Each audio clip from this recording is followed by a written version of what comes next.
What is your belief about belief? Is it important? Is it a starting point? It is the only thing that matters. It is literally the only thing that matters.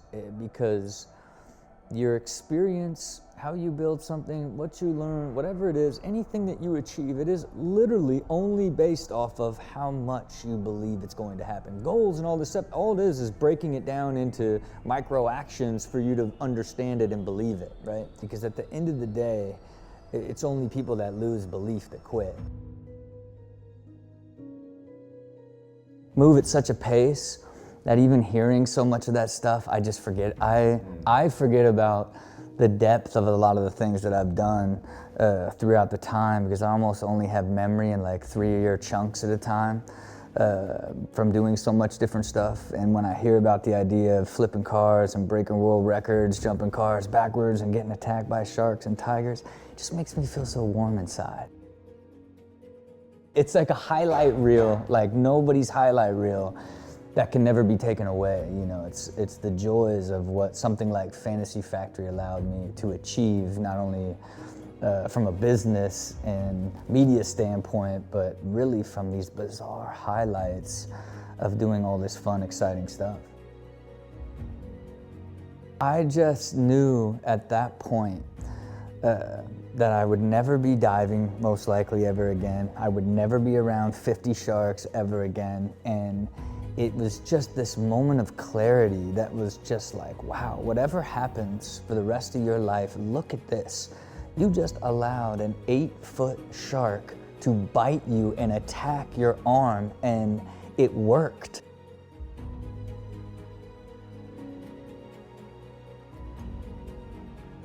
You know what I mean? It's like, before I got in the water, it was like, this is so dumb. Like, why would I even want to do this? I'm gonna lose function over this arm for this television show. And at the time, you know, they were saying they didn't like any of the cuts and weren't gonna air it, right? And so it was even that much more stressful of like, I'm going down to get attacked by a shark. I think that moment of clarity just allowed me to soak in a moment that I didn't want to forget ever again.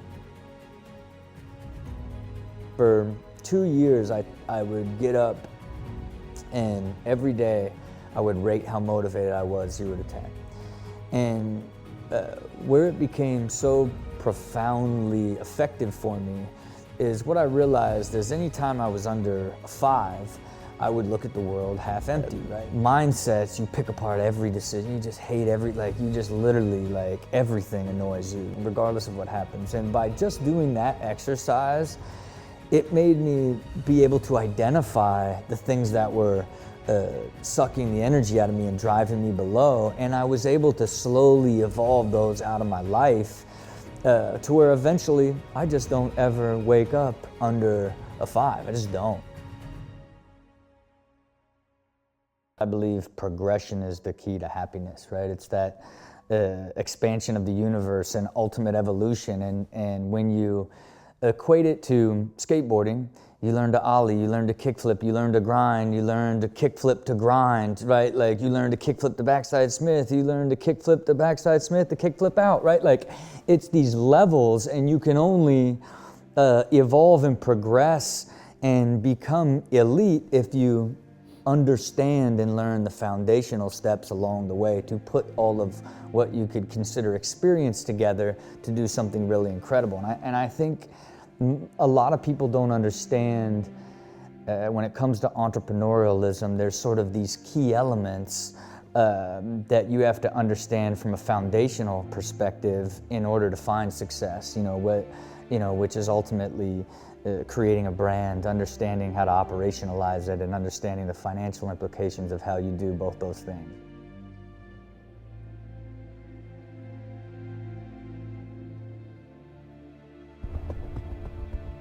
It's scary, right? Because it's a great unknown, right? And I just don't, for whatever it's worth, driving a car 52 miles an hour backwards and jumping 90 feet is just scary. Time stands still because you're just like, all right, I have to do it. You have no choice but to go into kill mode.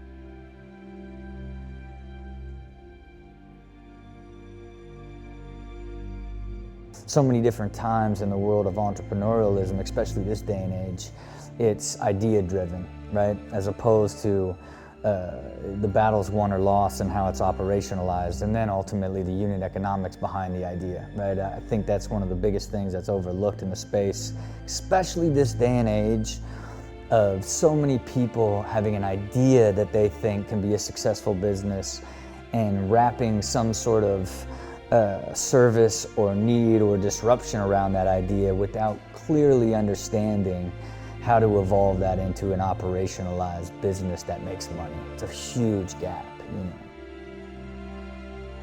There are so many different things in life that suck the soul right out of you, and you have to learn to basically build a life with very few of those, and so few even when you get hit by one every now and then that it just simply doesn't stay, because there's so few things taking energy but giving you energy, because at the end it's energy, and for so many people it's different.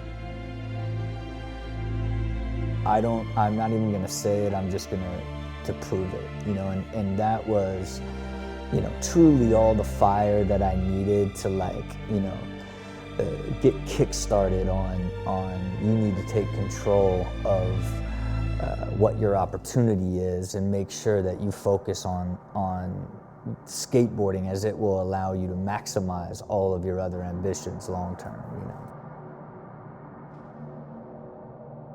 I think I stopped and self-evaluated 4 years ago, right? Where I just evaluated everything, right? Like what worked, what didn't, and then what do you have left to learn?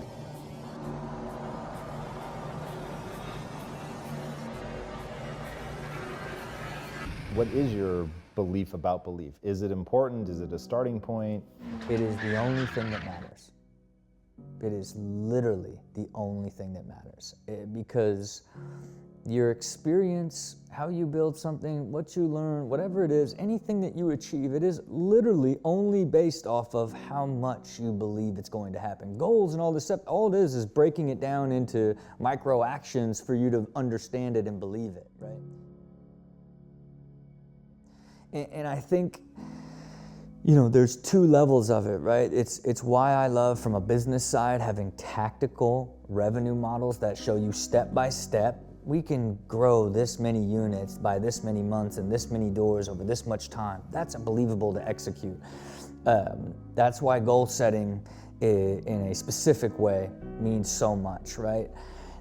But at a 30,000 foot level, you know, from a mentality standpoint, that unwavering self-belief is what I look for in people I partner with, because that's allows you to micro-fail and take big losses and take them as lessons and just move and chase down and constantly be doing micro-pivoting to achieve your bigger vision or your big goal, right? Because at the end of the day, it's only people that lose belief that quit. And belief gives you so much energy. And again, why when you begin to tie all these things together, especially from goals and planning aspect, it's easy to weather storms when you understand, okay, I've got to move around to get to the next pillar of this goal, rather than thinking like, none of this is gonna work type of mentality. You just want good people.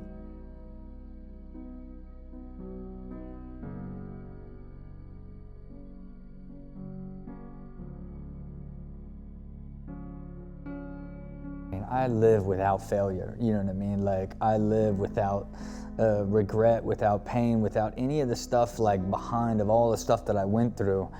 It bleeds away so easily for me, you know? So I don't do it purposefully, and, you know, certain things may trigger more painful stuff as they're fresher, but eventually I don't remember any of it. But it also forces me now to stuff that I really want to retain, and especially turn to habit, which I think is probably the most difficult transition of experience, of how do you take something good or bad that you've experienced and then apply the lesson from it, and now in a consistent way. I think, again, for that aspect, you have to like recognize it, identify it, and then begin to use it with intent, you know what I mean, in order to have it sink in.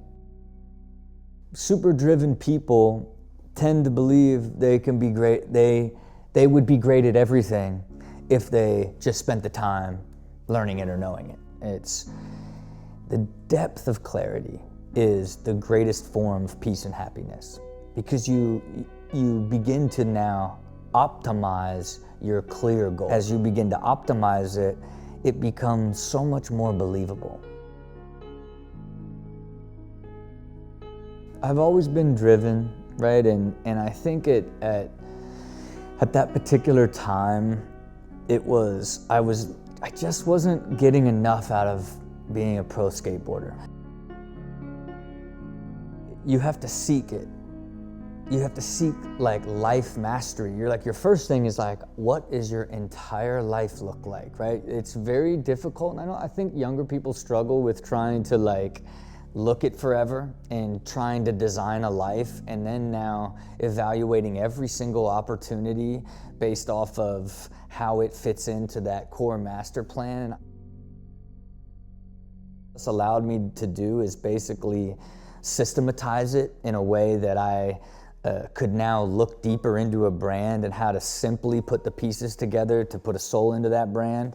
I had to learn the depth of operationalizing a business because I didn't live on the operational side, and I don't like it, right? I just don't like it.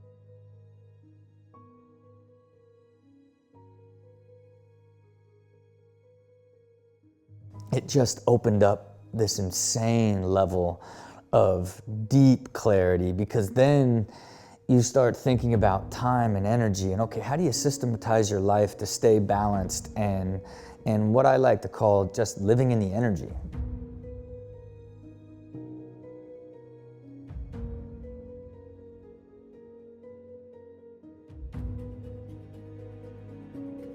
Like if you're not someone that's trying to evolve and grow and have sort of that idea of wanting to progress and become a better version of yourself and beginning to like self-analyze in a positive way.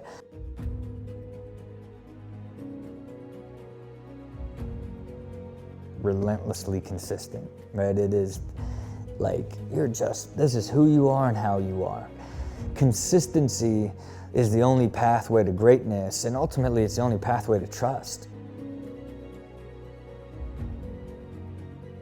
Excited about, but it's only fun if it goes like this, right? It's like the business that you stumble out the gate and then you're in no man's land, and then it's like, when do we let go of it? Like even the emotional side, I had to learn to, if my passion is creating successful, sustainable businesses, you also have to detach yourself from being emotionally invested to everything that you do.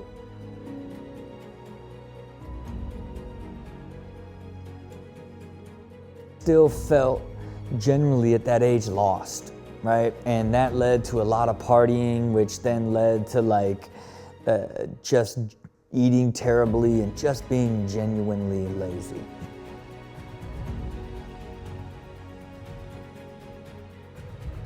Your fire comes from the desire that you have to realize the passion. You're more compelled to execute it. You're not proving someone wrong or looking for some sort of material aspect of it. It's really more who you are as an individual.